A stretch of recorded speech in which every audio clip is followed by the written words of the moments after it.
يو الحفلة بتولع باربيكيو يو نمبر اكشن.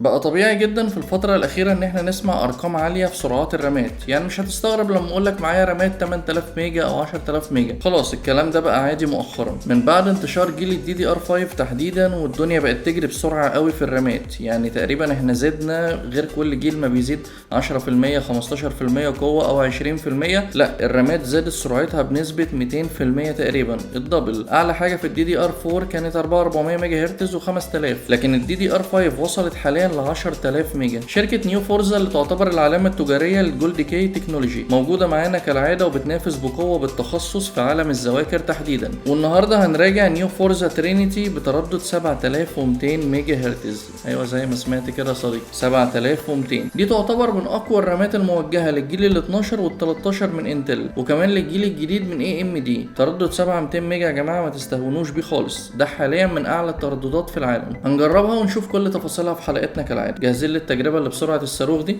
لو قدرت افيدك باي معلومة ما تنساش تكتب لي تعليق حلو وتشترك في القناة، ولو عايز تفهم حاجة في المجال او تشوف مراجعة لقطعة هاردوير معينة اكتب لي تحت في التعليقات. هيا بينا في رحلة شهابية جديدة.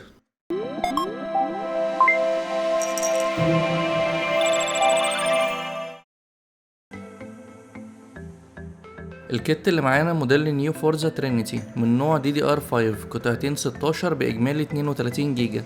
التردد أو سرعة الرام 7200 ميجا هرتز، كل ده مع معدلات تأخير ممتازة CL34. معانا خاصية اون داي ECC، وهي تصليح الأخطاء التلقائي اللي بتدينا أحسن معدل استقرار للأداء. الرام اللي معانا بتدعم التقنية الأحدث والأعلى في الترددات AMD اكسبو. كمان معانا دعم كامل لإنتل XMB3، التشيب الخاص بالرام من نوع هاينكس، وده يعتبر من أفضل رقائق التصنيع في الثبات وكسر السرعة. الرام مضيئة RGB ومدعومة على جميع برامج التحكم للمذر بورد المختلفة، تقدر تثبتها على لون أو تخليها RGB زي ما تحب، ليها شكل جمالي هيخلي السيت اب قمض معاك. تصميم الرام الخارجي مميز، عليها هيت سينك ألمونيوم بيجي باللون الأسود وعليه شعار نيو فورزا في النص، ومن فوق شكل المثلثات الشهير لموديل الترينيتي. الهيت سينك كويس جدا، ما حصلش معانا اي مشاكل بخصوص التبريد، الحرارة كانت ممتازة اثناء اعلى ضغطه في الاختبارات بتاعتنا. الرام حجمها متوسط، يعني مش ضخمة ومش صغيرة، وبشكل عام مش هتعمل مشاكل لو مركب كولر كبير. حجمها مناسب لاغلب المشتتات.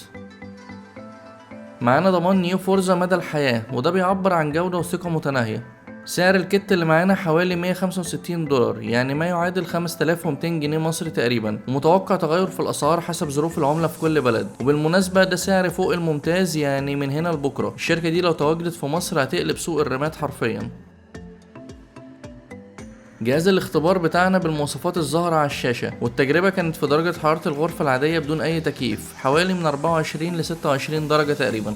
من خلال XMB3 موجود 2 بروفايل نختار منهم التردد والاعدادات المناسبة، واغلب البورد الحديثة هيظبط كل شيء اوتوماتيك بمجرد ما تختار وضعية الكسر. اشتغلنا مع XMB بروفايل 1 مع تردد الرام الاساسي 7200 ميجا هرتز. الفولت هيشتغل معانا 1.40، ومعدلات التأخير CL34. عملنا اكتر من اختبار ببرامج الضغط عشان نشوف مع اعلى تردد الدنيا والاداء هيوصلوا لفين. درجات الحرارة في أعلى ضغط وبدون تكييف في الغرفة زي ما وضحنا وصلنا لحوالي 40 درجة، وفي الوضع العادي أو وضع الخمول كانت 30 درجة أو 35 درجة، ودي معدلات ممتازة طبعا وما فيهاش أي مشكلة. عشان نشوف مدى توافق الرام وثبات أدائها بحيث التجربة بتاعتنا تكون كاملة، جربنا مجموعة من الجيمز الحديثة والتقيلة، والأداء كان فوق الممتاز زي ما واضح قدامكم. مفيش شاشات زرقاء، مفيش فريز، مفيش أي حاجة من أي نوع. الرام حرفيا ما عملتش لاج واحد ولا أي مشكلة. الكلام ده بالنسبة ل AMD وانتل. الرام اتجربت على المنصتين واشتغلت زي الفل بدون اي مشاكل.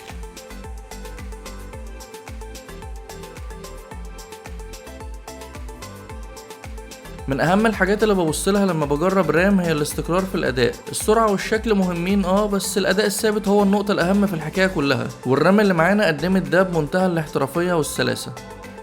كمان معانا دعم لتقنيات كسر السرعة الأحدث والأقوى، مع معدلات تأخير تعتبر من الأفضل في كل سرعات الرامات، وكل ده مع أداء مستقر وحرارة معتدلة وشكل جمالي مميز طبعا، زائد نقطة السعر اللي قلناها اللي تعتبر من أكبر نقاط القوة في الرام دي.